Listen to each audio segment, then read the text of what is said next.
President's report. Let's start. Community Foundation of the Ozarks. We have a representative here. Come on up, please. No, I think the lights are on. I would like to find Community.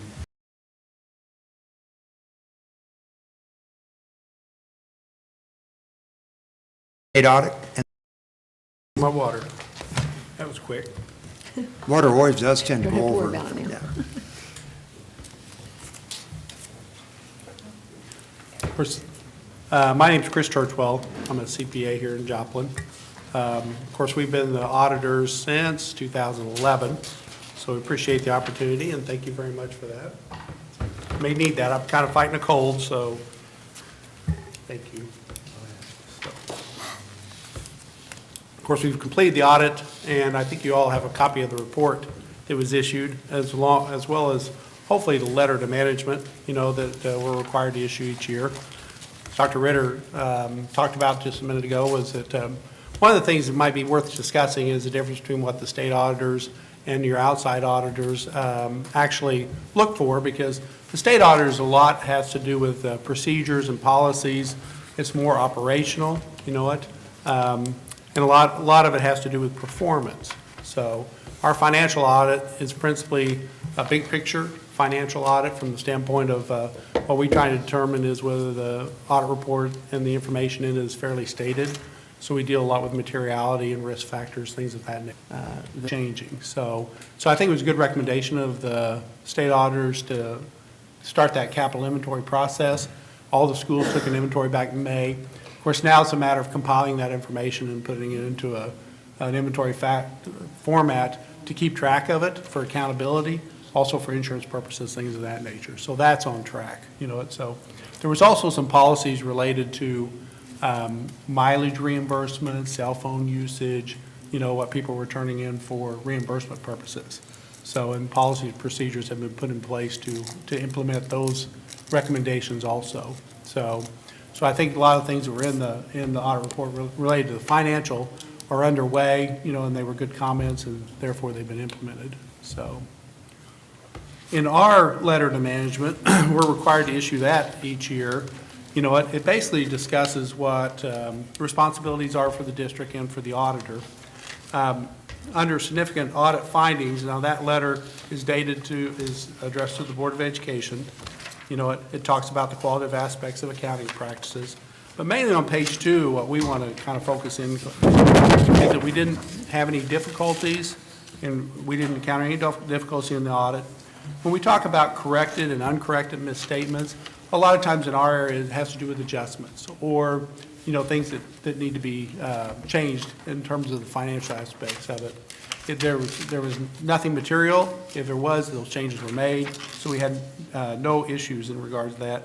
And we also had no disagreements with management during the course of the audit. So under other matters, this is an opportunity for us to maybe highlight some things to management during the audit process.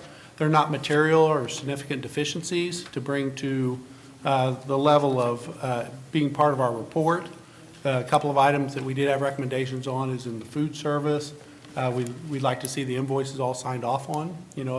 During the course of the audit, we do a lot of testing. We can't look at every transaction. And so if our tests indicate that there's some items that we feel need improved, then we bring those to the management.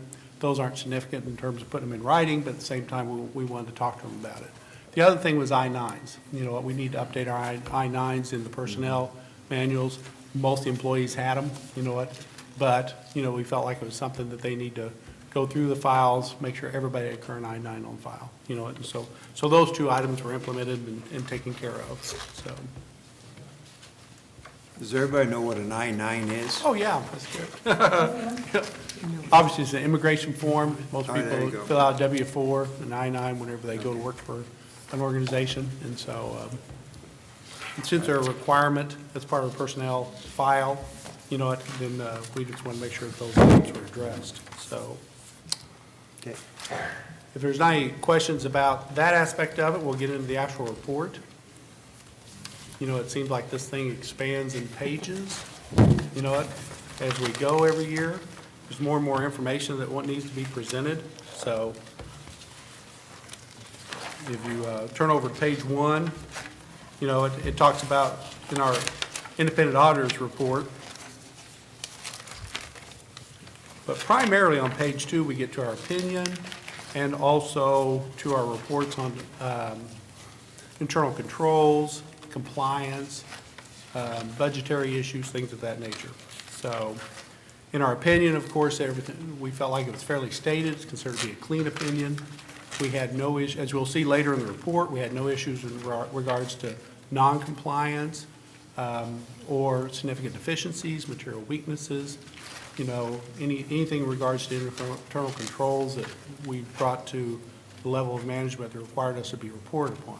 Obviously, we've got a lot of major federal awards programs in regards to the school district. There's a separate schedule for those, but we had no issues in regards to compliance with those either. You know, so we have no findings or question cause. So that's kind of a brief summary of that. As we get back into the body of the report, I'll show you where those individual letters are at, but I just wanted to highlight the fact that it was a pretty clean audit. So, and we really appreciate the help of the accounting office, the food service, the Franklin Tech. Obviously, we go out in the field. You know, Franklin Tech deals with federal programs too, so we go out in the field and we do a lot of testing in that respect. So, and we found everybody to be very, very helpful in that, especially with Susan and Paul in the accounting office. So we appreciate all that. On page 4 starts the management discussion analysis. This is an opportunity for the district to do a comparative analysis of prior years, to give in narrative form, you know what, a highlight, financial highlights for the district for the year in comparison with prior years. So that's addressed in that area of the report. Of course, one of the highlights that in page 5, you know, is in September, the 2 new school sites were completed at Joplin High School and Franklin Tech. And then in April 15, the Performing Arts Center, you know, was completed. So, you know, everyone, of course, was very happy to see all those projects get finished. So in that respect, as well as our, you know, community safe rooms at the different locations. I'm going to probably direct you then. You know, there's, on page 9 is comparisons of revenues, expenses, increase in net position for the year. Just give you, based on governmental activities, you know, a comparison between the 2 years.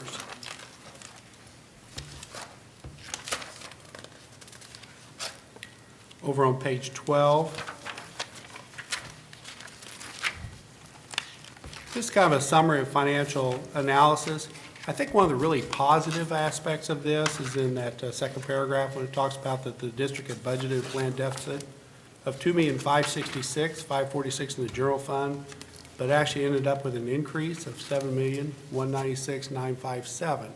You know, in the state auditor's report, this is one of the things they highlighted is that they felt like that the general fund balance was going to fall, you know, by $5 million this year, but obviously that did not happen. So that's a very positive aspect of that. You know, and of course the state auditor's office does do a follow-up. There was a follow-up report sent in September to them, you know, so they get an idea of whether some of the things that they've recommended have been implemented or not, and what changes have taken place in the district. So, and that was already done. So,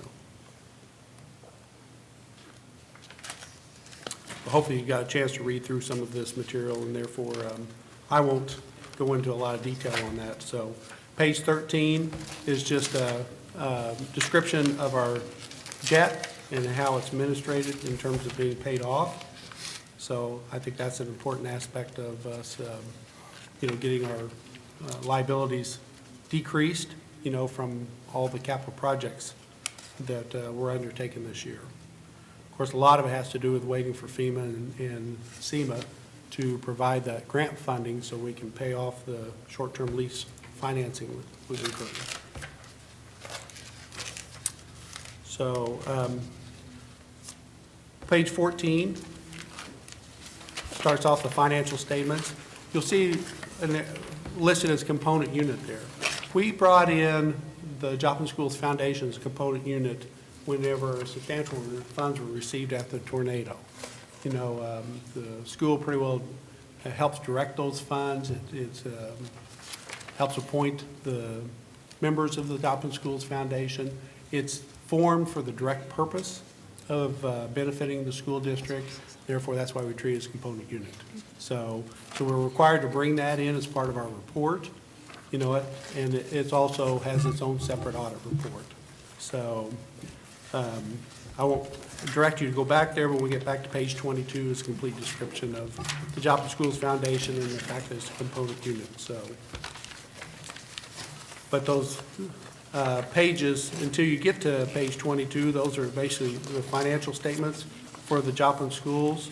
And then on page 22 starts the notes of the financial statements. Of course, the notes of financial statements are a description of the accounting policies and any significant transactions, balances, or accounting, you know, related to the Joplin School District. So it's required information that's presented there.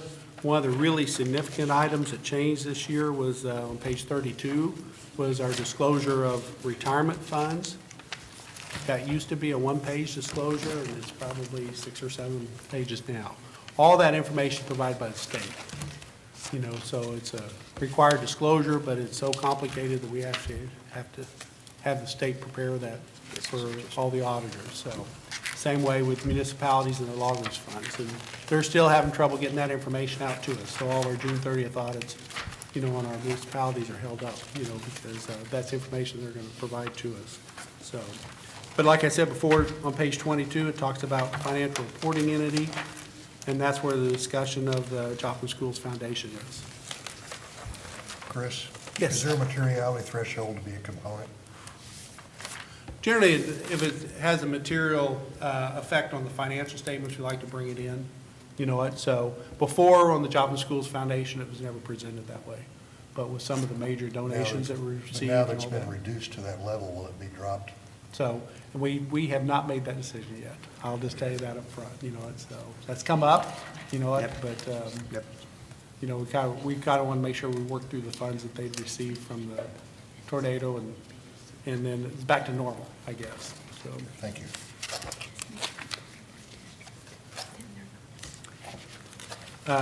I don't think there's probably anything else in the notes, you know, that I need to direct your attention to.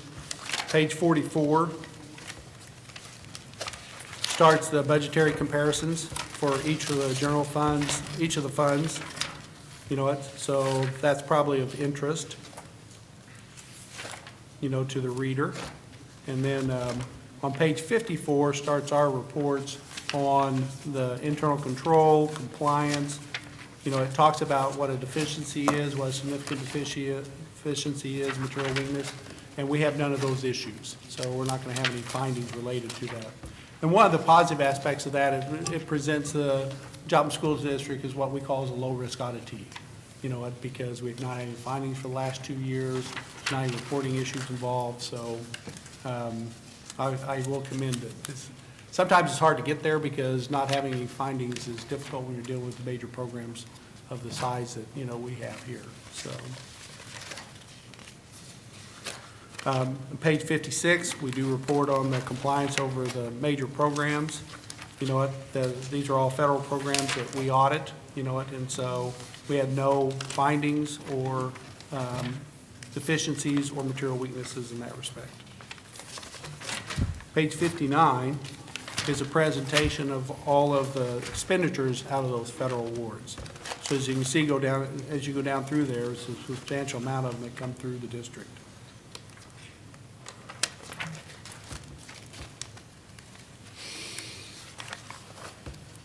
And then page 61 is a required summary of our findings and question costs. And there's where you'll see where, you know, number 1, it's a clean opinion. 2, no significant deficiencies, just right on down the line. No instances of noncompliance, and none in regard to major federal awards or with internal control. So we had no audit findings.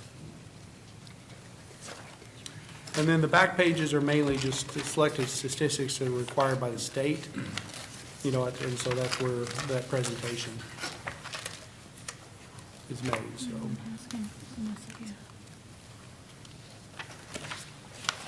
Beth, can I ask a question of Paul? Sure, go ahead. Yes.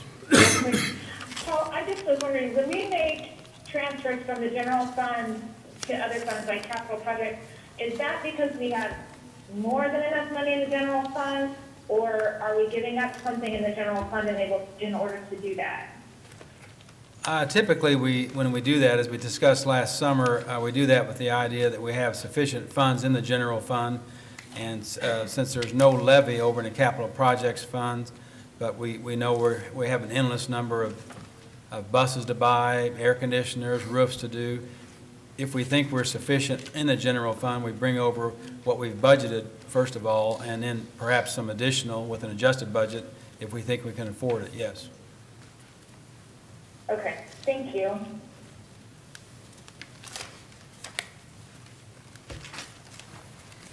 Okay.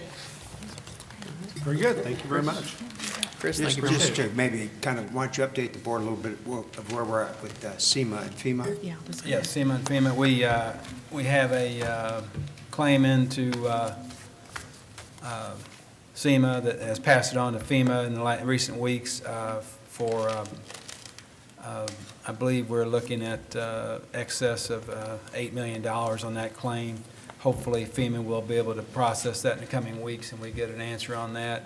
We're just a day or two away from submitting a high school claim of, I believe, around 16, is it 14 to 16 million, Susan, in that ballpark on the high school Franklin Tech project that we'll be sending to SEMA, and they'll be working that.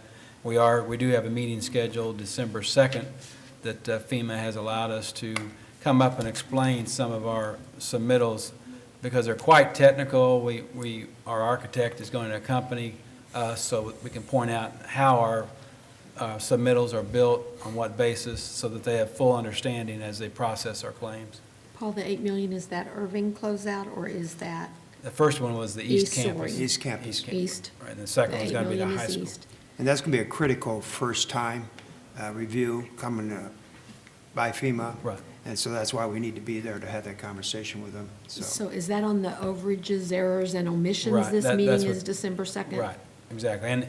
And even though they just have the one project east they've received, we're going to be discussing it such that the same elements we talk about, that they will have time to go over that 2 or 3 weeks by the time we meet. And we're just letting them know those sort of things are going to be coming in the high school submission and in the urban submission so that they can, one meeting really kind of sets a tone for what the types of things we're submitting. So the meeting on the 2nd, how much money are we talking about in errors and omissions money? I believe that one's right at $8 to $8.5 million. And that's on Irving and East? No, or just east, That's just just east. east. Have East. we closed out Irving?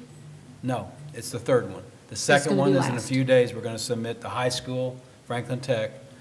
We also have a bunch of operational projects, leases, 60 to 70 projects that don't relate to building and brick and mortar, but we're submitting those concurrently because this whole thing needs to close out by next May. And we're going to closely follow the high school submittal with the new Irving campus. We're on a very rigorous time schedule. We have to keep moving this, and that's why we're very intentional in our meetings. So I just want to highlight that. And Paul's really been leading that, and he's been doing a good job with that, so. We've also hired some extra part-time help for this, 100% for this purpose, because it's a lot of file copying and assembly and that sort of work. But we will hit the deadline. We plan to have everything submitted well ahead of May, more likely late winter, early spring, that sort of thing. Do we know how much errors and omissions we're going to submit from the high school and from Irving? I don't know about Irving yet, but I think the high school number, it's errors and omissions plus some cost adjustment factors. I believe it's in the ballpark at 16 million. East was a little over 8 million. Irving's not going to be as big as either one of those, but it'll be significant. So these amounts are error and omissions amounts. These aren't amounts of actual expenses we incurred building the buildings back. These are the error and omissions costs? No, that we're these talking were about? expenses, these have to be expenses we incurred in building the building. Yep. Is the first threshold we have to prove up. Okay. But we're citing things that were not included in the FEMA scope of work that FEMA originally drew up as things that they would participate with us on. We're citing some errors and omissions, things that happen in a disaster when people are trying to, get their, draw scopes of work correctly as best they can, and they don't have professional engineers and architects. Right. So we're, informing them of things we think that they were missed or left out that are really, we can make a valid claim for. So FEMA had Beth Freeman, I believe it was, on the ground here all that time. And so she's going to make part of the appeal process if we have to go that route. And so that's all going to help us quite a bit. So I think we really have to have really strong due diligence to get this done. It's a lot of money. So that's why I wanted to share it, and I appreciate your presentation. I want to thank Susan and Paul for working and having this really nice and clean for us. So. All the credit goes to Susan for working with the auditors, and we appreciate Chris and his team and Susan and her team, as well as Chris mentioned, they make the rounds to transportation, allied health at Southern, food service. So really, they're out there because all of our secretaries and school personnel, administration, their efforts feed in to build this report. So we appreciate all their efforts as well. Deb, you had something else, Deb? Yes. Okay. All right. Thank you very much. Thank you. Thank you. Thanks for waiting for us. And we do have an action item whenever you're ready to address with regard that the DESI has asked that we not only receive the report as we do normally, but we actually acknowledge it in an action item and a vote of approving the audit delivery. All right. Need action. I would entertain a vote to accept the audit as presented. I move we approve the audit as presented. Second. I second. All right. Ron and Linda. No more discussion, please vote. Yes. Yes. Yes. Yes. Jennifer? Yes. Yes. Thank you. Okay, thank you. Okay, next we have a report on health and dental care insurance report. So Tina and Paul, please.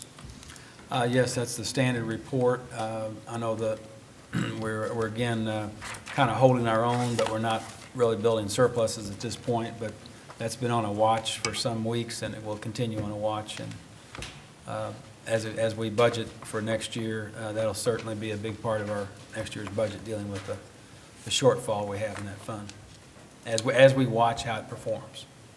Okay, thank you. Any questions? Okay, financial statements, Paul? Same on that, and just our monthly publication. I do want to, while I have discussing the statements, Dr. Ritter of the district has received some questions from the public insofar as I think it may be listed separately right next to that item on your agenda. The financial?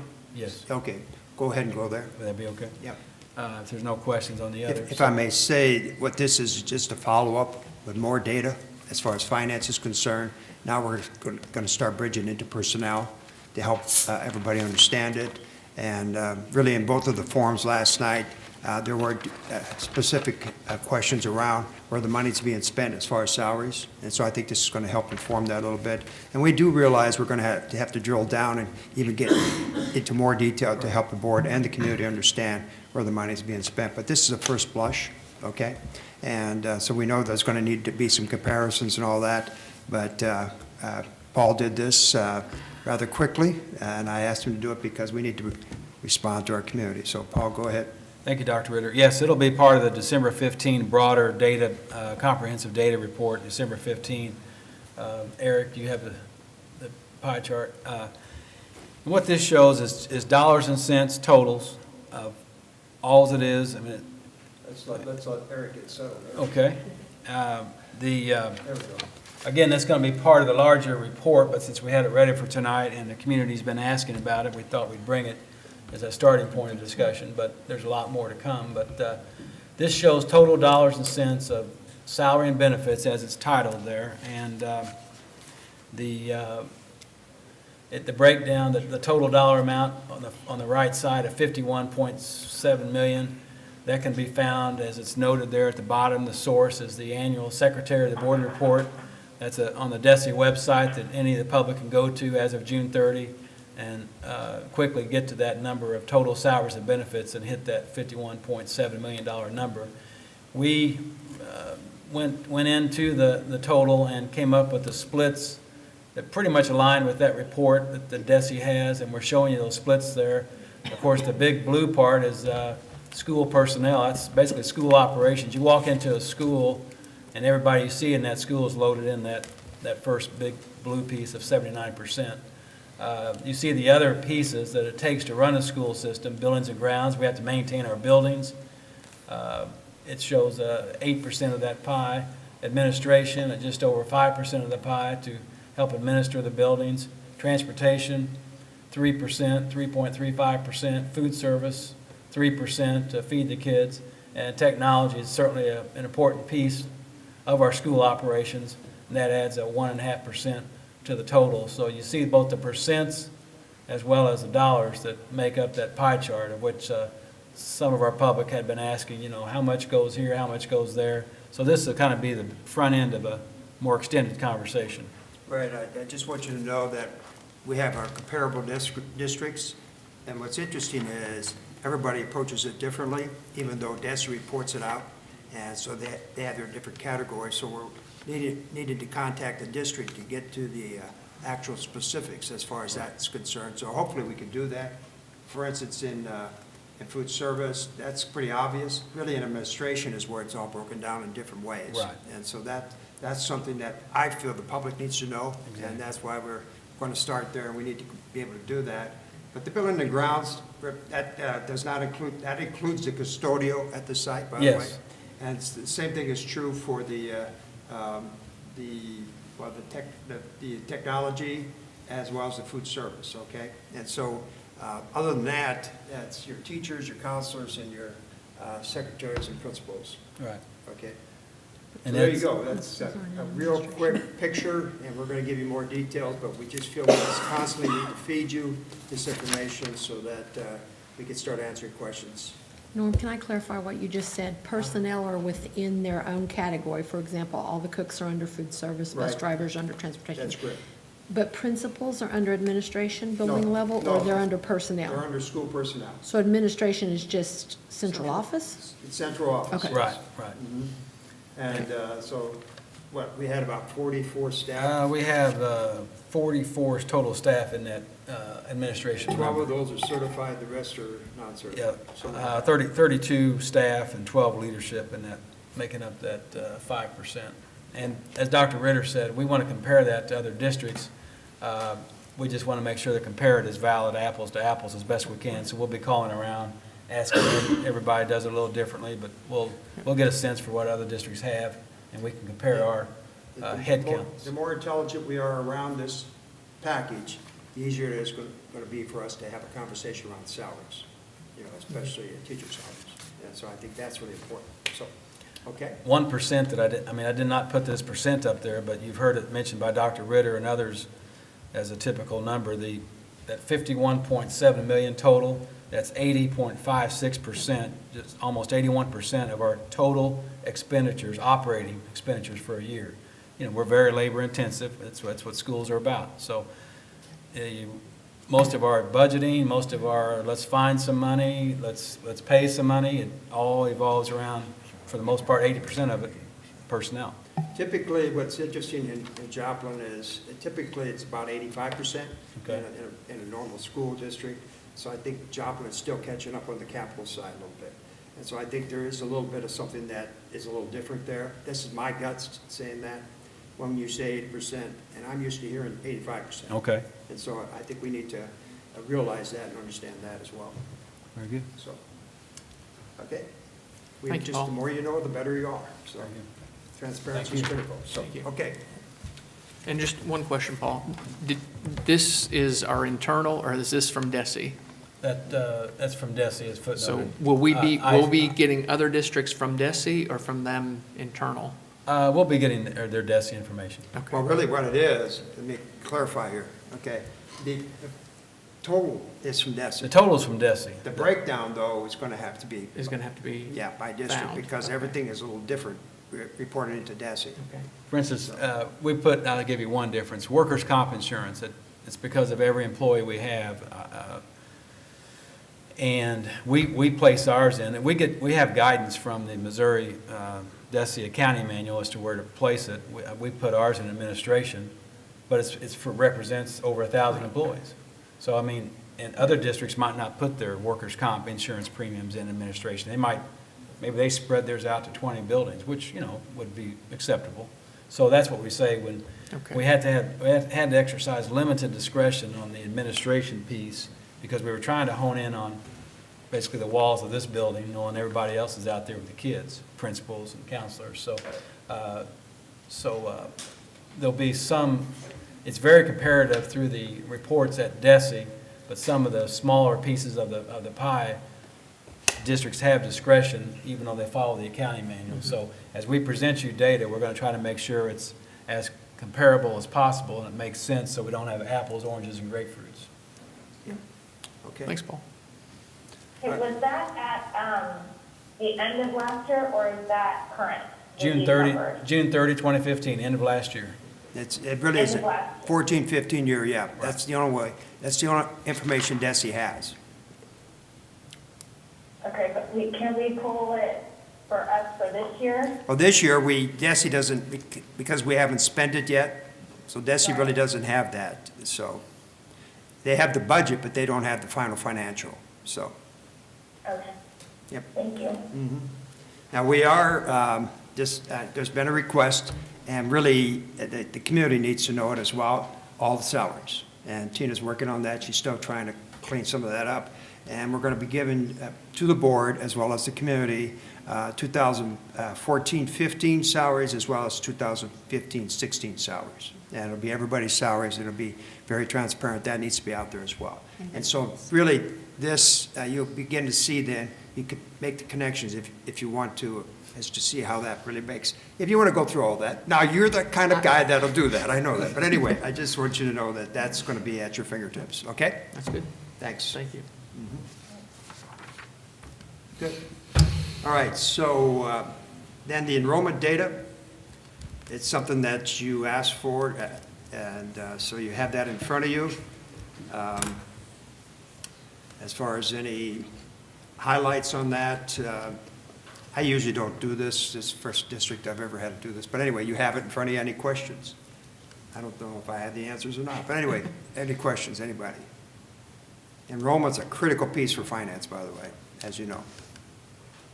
Is there any simple explanation for why, in a few instances, there's as much as 100 pupils shift from one year to the next? Oh, I think you're going to see, for instance, in the McKinley neighborhood, there's a major movement because of a lot of houses being built. In fact, what do they call that? That one agency that builds houses and then they.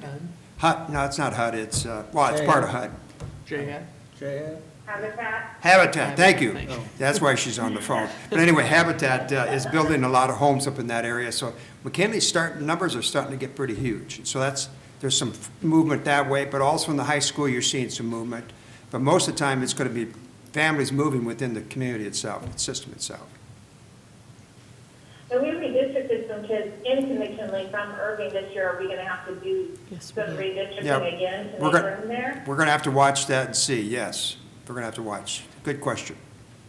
There's 100 people. Yeah, sure. there were Yeah, about there's 80 to 100 kids Yeah. that moved from Irving to McKinley this year. Yep. And I think that there's more than that actually moved in. Did they? So that's why we had the 90 kids in kindergarten. Was it 90? Yes. Okay, so anything, and it's enough on enrollment? Okay, I just lost mine.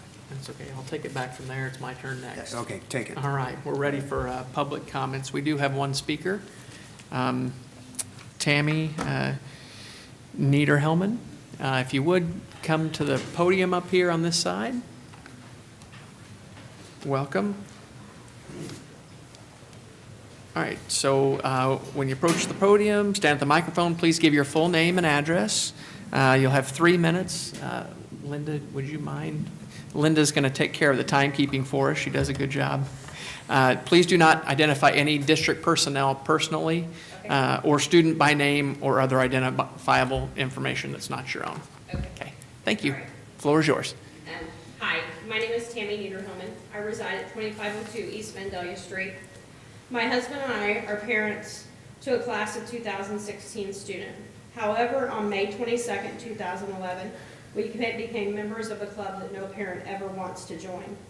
You see, the dues for this club are to ID your child's cold, lifeless body, plan their funeral, and dream of what their future would be like, all the while longing for just one more moment with them.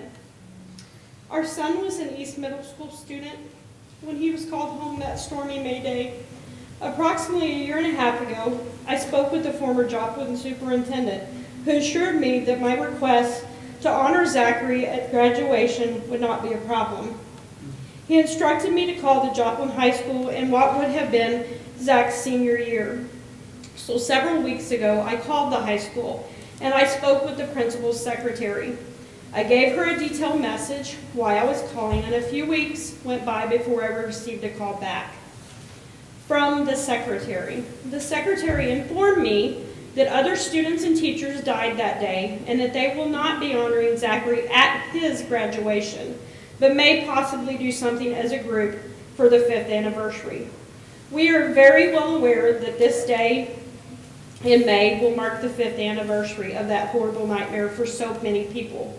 We're also aware that they all deserve honor and fully agree with that. Since my call from the principal's office, many people, including Joplin seniors, alumni, parents, friends, and just community members have emailed the principal and asked for Zach to be honored with a seat at graduation. After all, he would have been a Joplin High senior this year had he not perished in that tornado. I wholeheartedly believe every student who passes away, who passed away, should have this honor. The families and classmates deserve it, but most importantly, the student's memory deserves it. Today, I received a call from the principal who informed me that in the past, we have never given a seat to a student who has passed away, and especially not for one who have never made it to the high school level. Since May 22nd, 2011, Joplin High School and the City of Joplin have not dwelled in the past, but they have moved boldly into the future. I ask you to allow this change in policy to be part of Joplin's policy for the future, starting with the class of 2016. Allow Zachary Allen Williams a seat with his cap and gown, which his parents will gladly purchase. Allow us to attend and hear his name to be called in order that it should have been. Zach was not just a number in that 150 people that died that day. He was, is, and always will be loved by so many people. Please adopt this new policy, not just for our son, but for any and all parents to honor their child, whether they died in the tornado or any other tragedy that took them. I assure you that if you were in our shoes, you would want your son or daughter to have that right. Zach was and still remains a member of the 2016 class. Please allow his memory to be recognized as such. I thank you for your time, and may you never be a member of the club that we are in. Thank you, Tammy. Thank you. Tammy. This is something that we have discussed some about how to appropriately mark the occasion, and we're going to have continued conversations, but at this time, we don't have those plans determined. It's early in the year still for us, and I think the city is also going to have Right. some events. It's gonna be a And lot we of want to things make going sure on that we that do day. something that's appropriate and don't take away from the purpose of the occasion. So thank you, Tammy, for coming and sharing. Okay. Next item. Consent agenda. We took item 4 off. Be happy to entertain a motion to approve the consent agenda minus item 4. So moved. All right, by Sally. Is there a second? I'll second it. All right, second by Ron. Any more discussion? Then please vote. Yes. Yes. Yes. Yes. Jennifer? Yes. Yes. Okay, motion passes on the consent agenda. Regular agenda, item 1, Bright Futures and Joplin Schools MOU. Dr. Ritter? Basically, we had a conversation, executive session, and there's a lot of legal discussion that's due, and some really exciting and new ideas that came forward that we need to continue to develop. So at this time, really, I don't think it's proper to have a conversation as far as the Bright Futures. The board, in working with administration, still needs to develop some language in that, working with Norm Rouse. Norm, is there anything else you want to bring forward other than what I'm saying? Work in progress. Yeah, it's still a work in progress. I really am pleased with the conversation. That's all I could say. I don't want to say any more. So anyway, that's where we're at. So at this point, I would say that we're not going to consider this a first read yet because we still have to make some adjustments. Okay. Next item, Paul, accounts receivable. Yes, we have the attached bill list items for payment of materials, equipment, services, salaries, and benefits in both instructional and support areas. The administration recommends that the board approve payment of bills in the amount of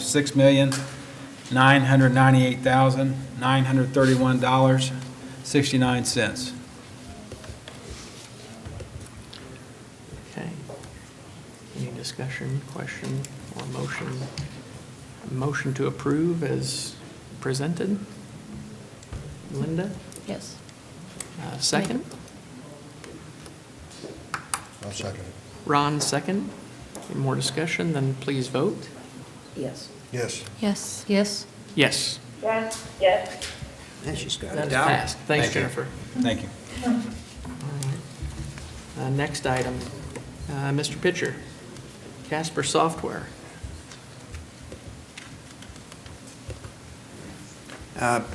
As Eric is approaching, I'd like to mention that he was at the teacher forum last night, and did he ever get bombarded with all kinds of challenges, and I was really appreciative of you being there, but also I think you answered a most pleasant question for them, and that was doubling the bandwidth. So why don't you- Almost, yeah.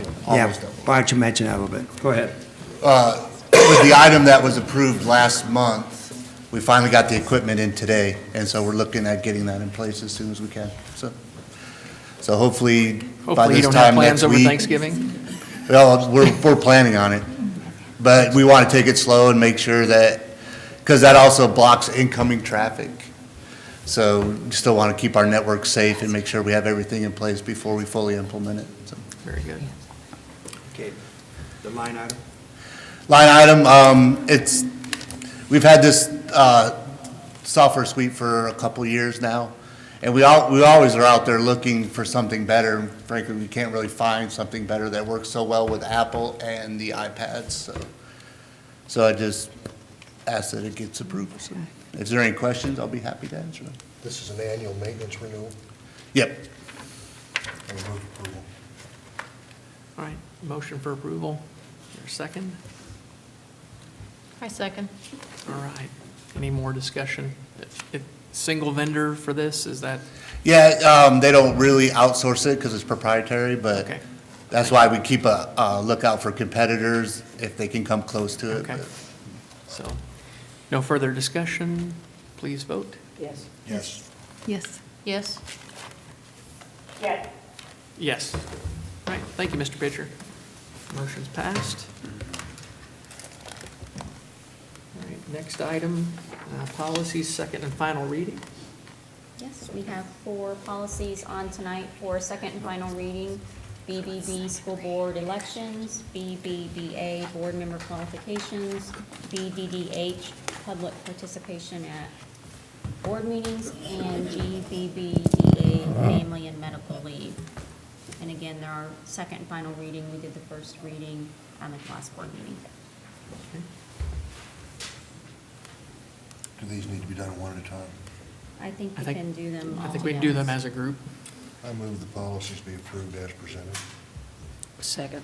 A motion by Ron, second by Sally. Any other discussion? Please vote. Yes. Yes. Yes. Yes. Yes. Yes. Okay, motion passed. Thank you. Mr. Cravens. All right, just, Oh, there you are. I snuck I up. looked to the back row, and you're already up there. just another purchase for the Franklin Tech Adult Program for a piece of equipment to help with their studies and training. So this is only for study purposes, only not to be used on, It's my understanding, yeah. Okay. I think it's a We training. already have plenty of those around the building. This is in addition to that for the health services area. This right? is for their respiratory care right. program. And Right. So, just a teaching model only? yeah, it's a teaching Okay. model. Right. The ones that we use, I don't think are quite that Nope, expensive. same, right. Okay. If there's no other discussion, I'd entertain a motion to approve. I'll move approval. Sally has moved. I'll second. Deb is second. No other discussion, please vote. Oh. Is this to be used in class? Yes. In class? Yes, Okay. yes. Yep. Okay, please vote. Yes. Yes. Yes. Yes. Yes. Yes. All right, motion passes. Okay. Thank you, Mr. Cravens. All right, any announcements?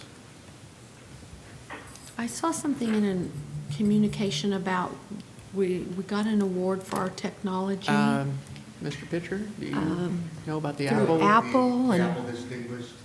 yeah, can you tell us about that? And You want to come up with that so everybody can hear you? I'd like to celebrate our successes, No, and I'd like to hear please. about those, so.